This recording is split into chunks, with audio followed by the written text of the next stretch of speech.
నెల్లూరు జిల్లా ముత్తుకూరు మండలం మేలటూరు శ్రీ దామోదర సంజీవయ్య థర్మల్ విద్యుత్ కేంద్రం ప్రధాన గేటు వద్ద రక్తదాన శిబిరాన్ని ఏర్పాటు చేసిన సిఐటియు నాయకులు.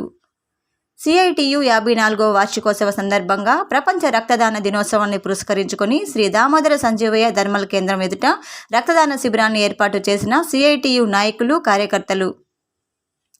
ఈ శిబిరాన్ని జెన్కో చీఫ్ ఇంజనీర్ సుధీర్ బాబు ప్రారంభించారు. ఈ సందర్భంగా రాష్ట్ర ఉపాధ్యక్షుడు ముజఫర్ అహ్మద్ మాట్లాడుతూ, ఈరోజు రాష్ట్ర వ్యాప్తంగా సిఐటియు కమిటీలన్నీ రక్తదానం చేస్తున్నారని అన్నారు. ఆటో కార్మికులు, భవన నిర్మాణ కార్మికులు, విద్యుత్తులో పనిచేస్తున్న కార్మికులకు ప్రమాదాలు జరిగినప్పుడు రక్తం అనేది చాలా అవసరమవుతుందని, కనుక వాళ్ళందరికీ రక్త అవగాహన కల్పించి రక్తదాన శిబిరాన్ని ఏర్పాటు చేయడం జరిగింది. జెన్కోలో ఉన్న కాంట్రాక్ట్ కార్మికులను పర్మనెంట్ చేసి వేతనాలు పెంచాలని, ఇన్సూరెన్స్లు 25 లక్షల రూపాయల వరకు ఇవ్వాలని కోరారు. ఈ కార్యక్రమంలో సిపిఎం జిల్లా నాయకులు మోహన్ రావు, అజయ్ కుమార్, సూరిబాబు, టీవీ ప్రసాద్, మండల నాయకులు గోకుల శ్రీనివాసులు, గడ్డం అంకయ్య, నక్కా రాధయ్య, జెన్కో బ్రాంచ్ నాయకులు ఆదిశేషయ్య, శ్యామ్ ప్రసాద్, భాస్కర్, నాగరాజు, అనిల్, వెంకటేశ్వర్లు తదితరులు పాల్గొన్నారు. సందర్భంగా రాష్ట్ర వ్యాప్తంగా సిఐటియు కమిటీలన్నీ మరి రక్తదానం అనేది చేస్తున్నారు కార్యకర్తలందరూ. ముఖ్యంగా నెల్లూరు జిల్లా కృష్ణపట్నం ఇండస్ట్రియల్ క్లస్టర్ ఏరియాలో ఉన్న ఎస్డిఎస్టిపిఎస్ ఏదైతే దామోదర సంజీవయ్య గారి యొక్క థర్మల్ పవర్ స్టేషన్లో ఈ రక్తదాన దినోత్సవాన్ని నిర్వహిస్తున్నాం. అనేక పదుల సంఖ్యలో వచ్చి రక్తం ఇస్తున్నారు.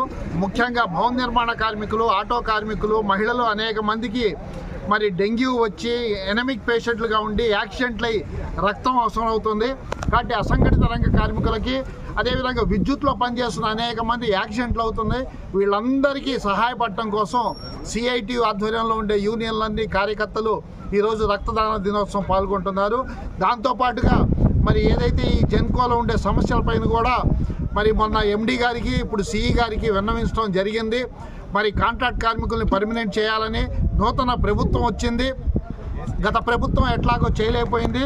ఇప్పుడు తెలుగుదేశం ప్రభుత్వం అన్నా సరే ఈ జెన్కోలో ఉండే కాంట్రాక్ట్ కార్మికుల్ని పర్మనెంట్ చేసి మరి తెలంగాణ తరహా థర్డ్ పార్టీ మరి లేకుండా, మధ్యవర్తులు లేకుండా డైరెక్ట్ పేమెంట్ ఇవ్వాలని చెప్పేసి, వేతనాలు పెంచాలని చెప్పేసి, ఈఎస్ఐపిఎఫ్ అమలు చేయాలని చెప్పేసి, ఇన్సూరెన్స్ 25 లక్షలు చేయాలని చెప్పేసి సమస్యలపైన మరి కార్యక్రమాలు నిర్వహిస్తున్నాం.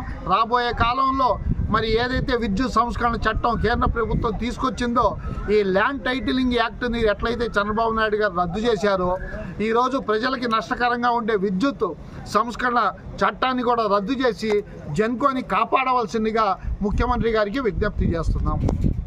ఎస్డిఎస్టిపిఎస్ బ్రాంచ్ వారు ఏర్పాటు చేసిన రక్తదాన శిబిరానికి ఇచ్చేసిన మీ అందరికీ నమస్సుమాంజలు. ప్రతి ఒక్కరికి తెలుసు, ఈరోజు సమాజంలో ఎంతోమంది పిల్లలు, పెద్దలు తలసేమియా వ్యాధితో బాధపడుతున్నారు.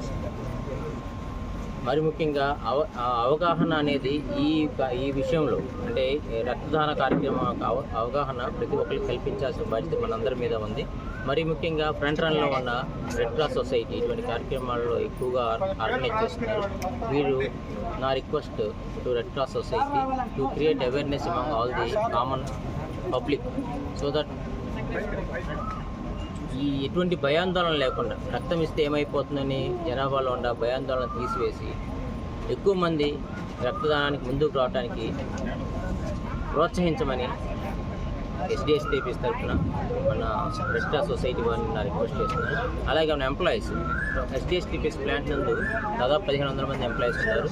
రీసెంట్గా 1 మంత్ బ్యాక్ కూడా ఒక రక్తదాన కార్యక్రమం ఏర్పాటు చేయడం జరిగింది. ఇది ఇప్పుడు సిఐటియు బ్రాంచ్ ఆధ్వర్యంలో చేస్తున్నారు. ఈ కార్యక్రమంలో కూడా ఇప్పటివరకు 35 మంది దాకా రిజిస్టర్ అయి ఉన్నారని తెలిసింది.